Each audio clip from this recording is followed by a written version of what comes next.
আন্তর্জাতিকভাবে এবার যেন একেবারেই একঘরে হয়ে পড়েছে ইসরায়েল। বিষয়টি শেষমেশ স্বীকারও করলেন প্রধানমন্ত্রী বেনিয়ামিন নেতানিয়াহু।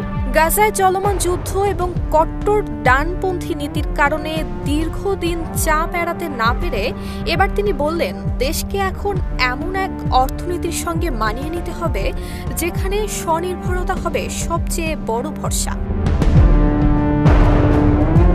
15 সেপ্টেম্বর ইসরায়েলের অর্থ মন্ত্রণালয়ের এক সম্মেলনে নেতানিয়াহু সরাসরি স্বীকার করেন, ইসরায়েল এক ধরনের বিচ্ছিন্নতার মধ্যে চলে যাচ্ছে। এমন অর্থনীতির সঙ্গে মানিয়ে নিতে হবে যেখানে বাইরের উপর নির্ভরতা কমিয়ে নিজেদের শক্তি তৈরি করতে হবে। ন্যাচারাল ব্যাকটেরিয়ালাইসিসের সুরক্ষায় ফ্রেশ ও অ্যাক্টিভ সব সময়। এখন ধুলাবালি জীবাণু ঘাম ক্লিন বোল্ড। রিমার্ক। অতীতে বারবার কূটনৈতিক বিচ্ছিন্নতার অভিযোগ অস্বীকার করলেও আন্তর্জাতিক চাপ এবং বিভিন্ন সতর্কবার্তার পর নেতানিয়াহুর এই বক্তব্যকে অনেকেই বড় ধরনের স্বীকারোক্তি হিসেবেই দেখছেন। তিনি আরও বলেন, ইসরায়েলকে নিজেদের অস্ত্র নিজেদেরই তৈরি করতে হবে, কারণ বিদেশি সহায়তা আর আগের মতো পাওয়া যাচ্ছে না।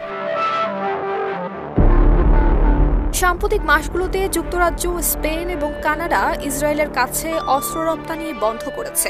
অন্যদিকে ফ্রান্স, অস্ট্রেলিয়া, নরওয়ে এবং আরও কয়েকটি দেশ ফিলিস্তিনকে রাষ্ট্র হিসেবে স্বীকৃতি দেওয়ার পরিকল্পনা করেছে। এতে কূটনৈতিকভাবে ইসরায়েলের উপর চাপ যেন আরও বেড়ে চলেছে। তবে বিরোধীরা নেতানিয়াহুর বক্তব্যে বেশ ক্ষুব্ধ।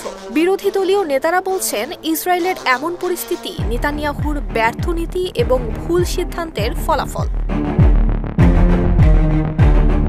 অন্যদিকে গাজায় ইসরায়েলি সেনাদের হামলা এখনও অব্যাহত। জাতিসংঘ বলছে 2023 সালের অক্টোবর থেকে এখনো পর্যন্ত প্রায় 65,000 ফিলিস্তিনি নিহত হয়েছে। পুরো উপত্যকা পরিণত হয়েছে এক ধ্বংসস্তূপে। লাখো মানুষ ভুগছে দুর্ভিক্ষে। এমন অবস্থায় আন্তর্জাতিক আদালতগুলোরও নজর যেন নেতানিয়াহুর দিকে।